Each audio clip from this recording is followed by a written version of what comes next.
Welcome, everybody, to Casting for Two, the podcast with your host, Chris. I am that individual. Welcome. This is another episode, obviously. Episode number 191. I'm going to do things a little bit differently. No, I'm not. If you'd like to contact me, Twitter, Instagram, at Casting for Two. I'm available on the website castingfor2.com, but also iTunes, Google Play, Stitcher.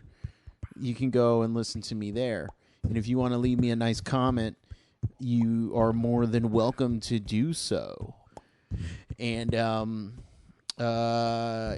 so this is kind of a special episode that needs a lot of a backstory to it.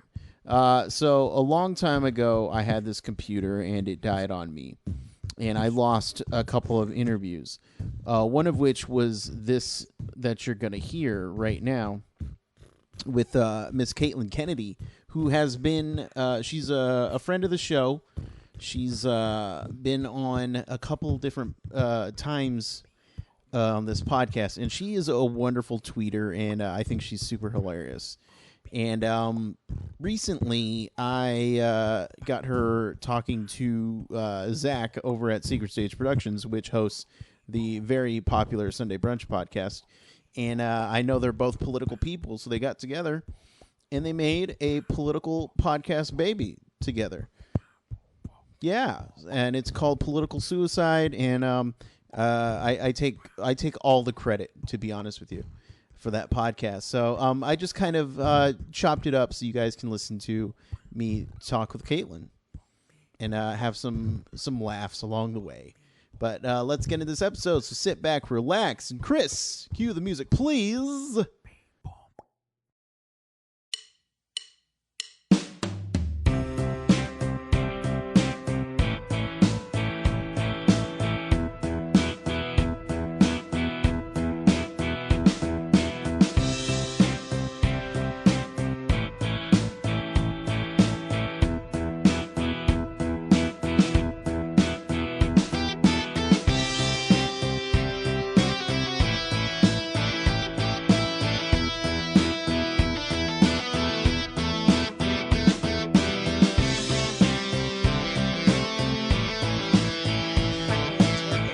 There we go. I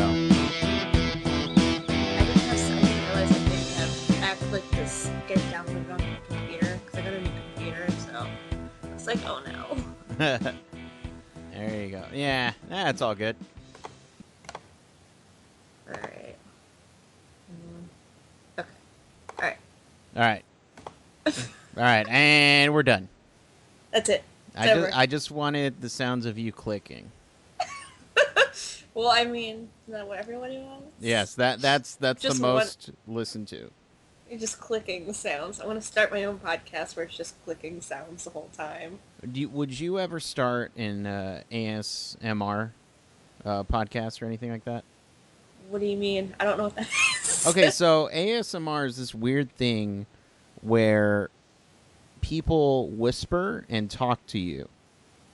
And they either do pick-me-ups or conversational stuff and weird things like that. People are really into it right now.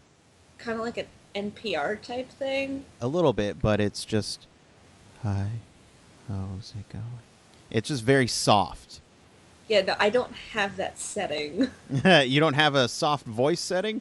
No. My voice is constantly just loud and in your face. Gotcha. Well, not me. Oh, man. I could never do that. I think it'd be funny if you tried. just come at it from a complete point of view of like, this could, isn't gonna go well, but hey, let's try. Yeah, you could try the opposite of ASMR. Just scream into the microphone. Exactly. And I feel like I'd be good at that. Somebody will take it and remix it and put you in a Korn video. Oh my god, I could become a viral sensation. There you go. See?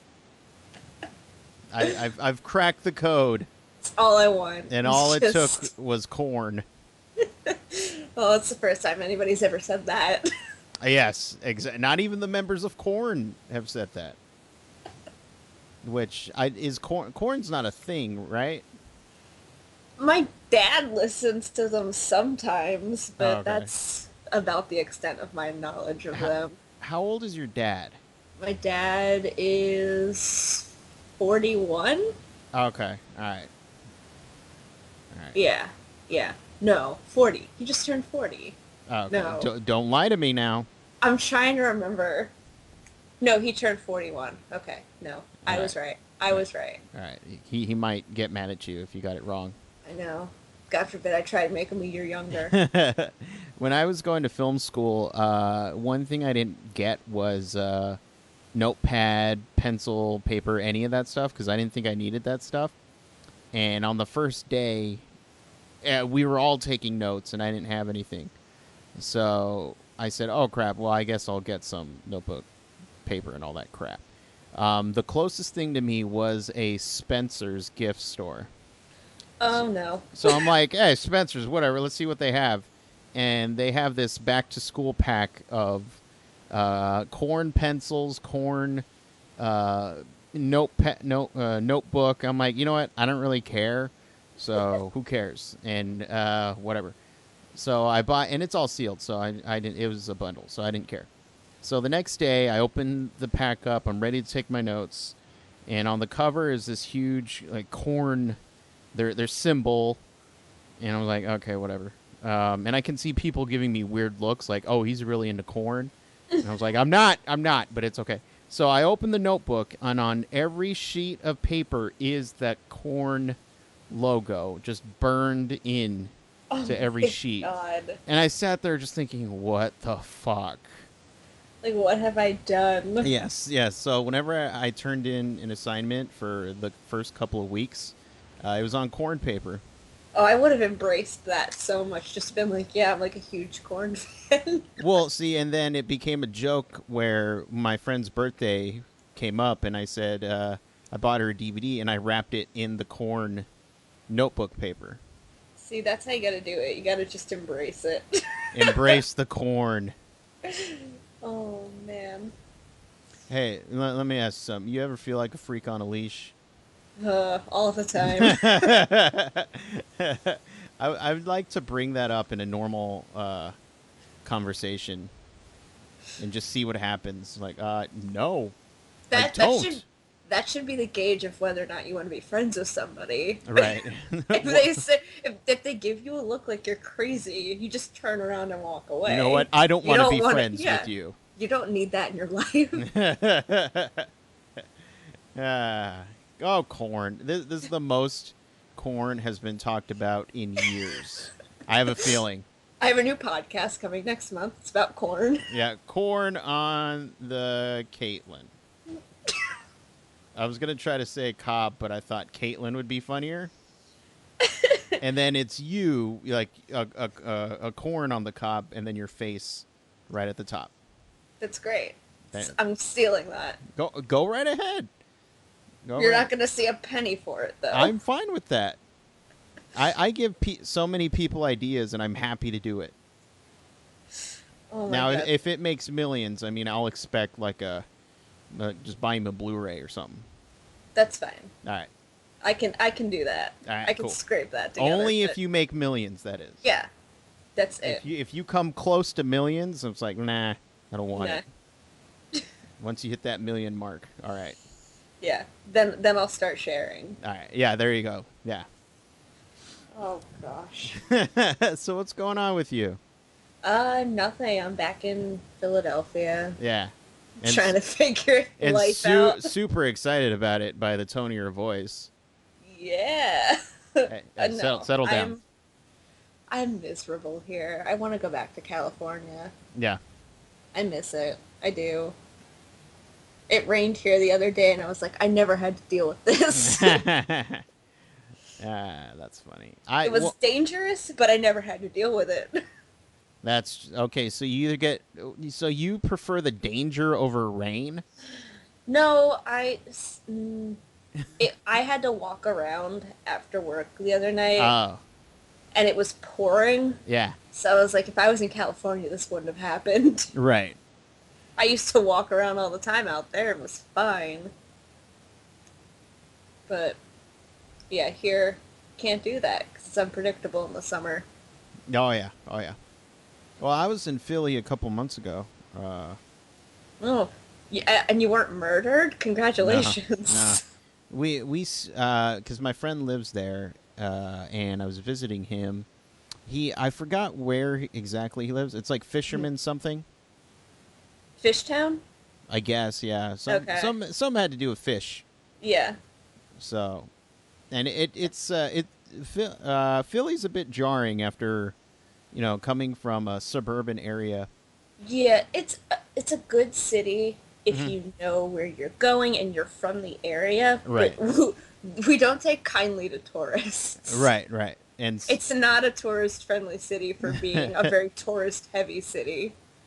well, I was lucky. My buddy knew a lot, so Yeah, as he long took as me you're around. with someone who knows what they're doing, you're fine. Yeah. But like I remember I was walking down the city to an improv class one day, and I was behind these people who just kept stopping to take pictures. Yeah. And at one point, I just shoved my way through them, and I was like, "Excuse me," just like a total Hey, I'm walking Philadelphia. here. It's like a total Philadelphia stereotype. Wow. Well, see, I never like to do touristy things when I go to a new place Yeah, because that's my biggest. I'm gonna choke. That's my biggest fear is looking like a tourist when I am a tourist. I don't want none yeah, of that. yeah, Although it doesn't help that I'm walking around wearing like Oregon sports clothing, but I don't really care. yeah. Like I've been to the Liberty Bell so many times that I don't understand why anybody would ever want to go to the Liberty Bell. Yeah. Like I don't it doesn't register in my brain that not everybody grew up an hour away from it. Right. So I'm like, why do you need to go there as an adult? I don't get it. I've been there so many times. Like, oh wait, there's people that have never seen it before. Right, right. And see, I didn't even go to the Liberty Bell because I was just like, nah, it's there. It's just a bell in a building. It's Right. not exciting. The only thing though is my buddy's like, hey, do you want to see the stairs of Rocky? And I was like, not really. But every pair of stairs we saw, I was like, are these it? Is this it? Are these The the art stairs? museum stairs. Yes, Well, yes. yeah. We did try to go to the art museum. I was like, are these the Rocky stairs? Are these it? It's not that hard. I can do it. Well, one of my favorite things to do is just go. Like, you can always tell who a tourist is Yeah. by if they're running up the rocky stairs. I'm like, okay, those people clearly aren't from here. Yeah. Because, like, I would just sit, like, right at the bottom of the stairs and just watch people, and every once in a while someone would fall, and it'd be the greatest moment of my life. Yes. Like, this is great. You deserve that. You deserve that crazy fall, and now your bones are broken, and here Oh, comes the ambulance. nobody ever got hurt. Yeah, right. Nobody ever had anything more than a scrape. They were fine. Yeah, right. You were too busy laughing to see. Again, I'm just a stereotype at this point. Just truly a Philadelphia stereotype. Nah, it's all good. My attitude and sarcasm were not taken too kindly in Los Angeles. Really? I mean, Oh yeah. Los Angeles seems like it's a melting pot, so at least somebody would have gotten your sarcasm. It is, but you have to find those people. And, Gotcha. and it's a little bit harder to when everybody's from somewhere different. Yeah. So, like, if people were from, like, New Jersey, New York, Philadelphia, like, that general area, it was a little bit easier. But a lot of people I met were from, like, the Midwest. Right, right. Oh, okay, yeah, yeah. A lot of people just escaping. Because, like, around here, you have New York that's right there. So a lot of people, if they want a bigger city, they just go to New York. They don't bother going all the way across the country to Los Angeles. Right. But in Los Angeles, you have like that, you have more of those people that are from the Midwest and that general area, and it's a little bit harder to joke around with them the same way because the sense of humors are so different. I totally get what you mean, because I can be a bit sarcastic sometimes when I feel like it. Yeah. And then when I was in Chicago, I would make jokes, and they would go along with it. I'm like, oh wow, these guys are really like they're really go. Oh no, they don't know I'm joking. Oh no, oh god, what have I done? Oh no. See, but I feel like Chicago would be one of those cities where people are sarcastic. No, I mean No? it's Midwestern, That's true. That's true. but Yeah, yeah. I guess it's just, I don't know. What about your? Did you meet any like comedian friends or fans of comedy Where? What do you mean? in Cali? Sorry. Oh, yeah, of course. I was actually friends with a comedian that put on like a stand-up show occasionally, like every once a week, and that was fun. I would go to that and get to meet some really cool people. Like I got to meet Eliza Schlesinger. Oh, okay, yeah, She was super cool. Brett Gelman yelled at us for 15 minutes, and it was amazing because yeah. nobody on the audience understood it. Right. It was so That's his good. normal voice, though. Yeah, that's just Yeah. well. And I was sitting next to my friends, and I was like, "They're like, this guy isn't funny." I was like, "No, you're just not understanding what he's doing." Like that's the point. It's this weird like anti-comedy. Right. Like he was yelling at us for being a bad audience, and I was like, "This is incredible." It was like only Brett Gelman could get away with this. Ah, Brett. I'm trying to think. I met so many people when I was out there. I don't. We went to the UCB a lot, so we would like hang out outside the shows afterwards and try and nudge our way into their circles to say hello. Right. Um, but it was always just like brief. I never became like friends with any of these guys. It was just more of a like a quick chat. Yeah, it was like, oh, like I admire what you do, type thing. Thanks. Okay, bye. Yeah. But you know what? Nobody ever brushed me off like that, which was really nice. Nice, yeah. Because like I don't know, I just assume that those comedians don't get recognized in public as much. So whenever because like most of them they're on TV, but they're not on TV all the time. Right. Unless you know you're like someone like TJ Miller who's on TV all the time. Yeah. But like we would go to these shows and we would say hi to these comedians who weren't used to being like recognized in public a lot, and they would just sit there and talk with us, and it was really cool. When when did I don't know if I talked about this the last time, but I went to a show hosted by Thomas Middleditch and Ben Schwartz was there. Oh, jeez. Oh my god. I was sitting in the front row Oh. of this show, and it was like this video game thing, and they were pulling people from the audience to go play these video games on stage. Right. And we were all on teams, and I was sitting in the middle section, and the UCB has like two side sections, or like there's a section on the side, there's the middle section, then there's like a walkway, and then there's another section. Mm-hmm. So I was in the middle, and we were Ben Schwartz's team. So I was sitting in the front row, and the woman next to me got up to go on stage, and Ben Schwartz sits right next to me. And I turned my head, and I was like, oh my god. And the woman who was sitting next to me, she's like, I know. So we just had this weird moment of like, he's literally sitting right next to you, and then he turns over to me, and he puts out his hand, and he's like, hi, I'm Ben. And I was like, I wanted to be like, I know. When he sat down, I'm picturing he's super casual, sits back, crosses his legs, puts his hands on his knee, just like taking it all in, right? Well, like, that's his turf. Of course he was super casual, but it was just the weirdest moment of my life. I was like, I just kind of wanted to be like, I love you. Yeah. I didn't want to be a total crazy person, so it's just like, nice to meet you. Hi, BB-8.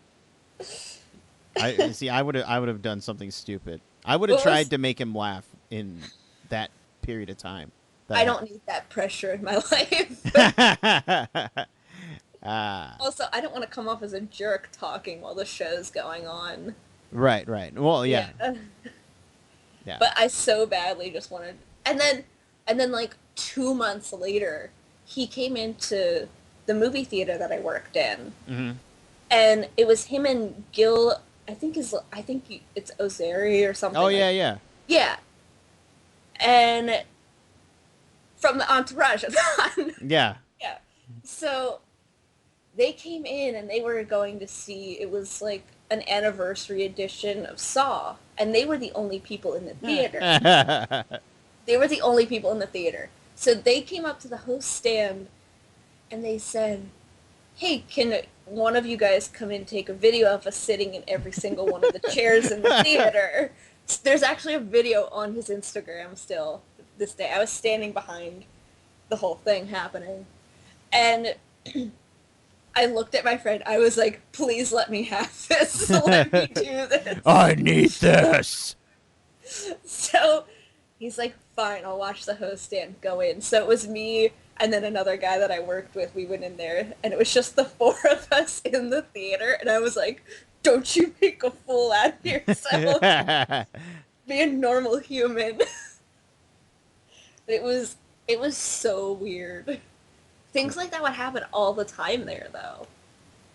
It's Like it, like we got into an argument one day at the host stand, or at the host stand. I'm talking like I'm working in a restaurant at the ticket taker stand is what I meant. okay. Yeah, the door. The Yeah, and he we were getting into this giant argument over who was gonna go kick Kanye off of his cell phone. Because we were like, "I don't want to do it." None of us wanted to end up on Please, TMZ that please night. let me do it. Please, I would have done that. But we were like, "All right, we're just gonna let it go." He's sitting at the top. There's only one other person in the theater. Like, we didn't bother with it because nobody wanted to deal with Kanye. Man, see, I would have totally kicked him out. I don't give a fuck. It would have made a great story, but we were like, "Is it worth it? Probably not." I mean, look, the worst he can do is punch me, and I'm fine with that. As a man, I'm okay with being punched. But he had like these two giant dudes with him, which assumed were his security people, Right, like his bodyguards. right. And none of us were feeling it. We were like, "No, we're just gonna let it go." What movie was he on his phone for? Do you remember? Oh my gosh. I know it was a Kevin Hart movie. Hang on. Oh, the wedding ringer. It may have been The Wedding Ringer. Oh, okay. Yeah, because that time frame sounds about right. Yeah, I think it may have been The Wedding Ringer. Which, Mm. fine. It's whatever. Yeah. But it was definitely one of the weirder moments. So, and to follow up on the last thing, so Ben and Gil watched Saw. Yeah. They were Okay. I think they were the only ones in the theater the whole time. Now, do they just love that movie, or were they like, you know what, no one's gonna see this. Let's go. I don't know. I don't know if it Huh. was a genuine thing or a thing coming from a place of like, this is going to be hilarious. You know I what? think I'll ask I Ben. I think it may have been serious. I think it may have been like a genuine thing. I think like you're not going to go see an anniversary edition of a Saw movie in the theater unless it's a genuine thing. Right. Although they did go see the Entourage movie. Eventually. Eventually, they saw the Entourage movie. There you go. Yeah. Oh my god. What was funny about that whole Entourage thing is I knew that they were going to ArcLight, so I was texting my friend who was working that day, Mhm. and I was like, "Watch out for this," because that's the movie theater that I used to work at. Right. Yeah, so I was like, "Watch out for this whole thing, because that's gonna be weird." And then it never happened. He's like, "What were you talking about?" I was like, "Never mind." I still talk to Tommy. Oh, do you? Yeah. Oh, that's so cool. Yeah, he's a cool guy. That's so cool. It's funny when because I told my parents hey, would you guys be mad if on the pod, or what's your reaction if I said I had a porn star on the podcast? And my dad, he was like, yeah, I don't care. My mom was just, don't do it. And I said, well, it's already done, so, and she was just, well, did you talk about it? I go, no, we just had a regular conversation. He's a regular guy. He just happens to be in a different career than any of us. So. I love that. That's so funny. I think it's actually time to wrap. All right. Unfortunately. So I had this problem a while ago. How do we end this? I don't know how to end this. Neither do I. I don't know how to end things. Tell us a great joke to end it. A Ben Schwartz level joke. Oh, that's not cool, man. Putting me on the spot like that. I don't have any jokes. Oh, that's funny. I'm not funny. That's funny. That's okay. For the people at home who 7 missed calls, Jesus Christ. Oh, you're popular. No, it's telemarketers. Oh. For the people at home who want to keep in contact with you and all your drunken rage, where can they do that? My address is. There we go. Just kidding. Twitter, I'm at Caitlyn JK. Caitlyn is with a C, not a K. It's spelled like Caitlyn Jenner. There you go. There we go. There we go. She's done so much for Caitlyn, so spells her name that way. It not only did she become a woman, but she helped you. Seriously. With your name. Look, so, yeah. Before Caitlyn Jenner, I couldn't find anything with my name on it spelled properly. Since Caitlyn Jenner, I found 3 different pens. There we go. You're moving up in the world. There we go. She's done so much for me personally. There you go. Well, Caitlyn, you have fun doing your thing. And whatever it is I do. Whatever you do. I could say the same. I don't know what I do. And I am technically me. So, yeah, whenever you want to come back on, just let me know, all right? What? Oh, yeah, okay, sorry. All right, cool. Oh, my God. You too. Freaking 21-year-olds. I know. You know, I was hoping, whenever I talk to a young person, I always hope that they don't make me feel old. And then our chat was great. It was fine. And then I lost your attention. I zoned out. I zoned out. Typical all the time. young person. Typical young person thing to do. Oh my God, I'm sorry. That's all good. It's all good. Us old people who can keep attention longer. It's all good. It's all you old timers. I know. That's all I'm good. terrible. I'm sorry. It's all good. All right. All right. So you have a good one. You too. Bye. Bye-bye.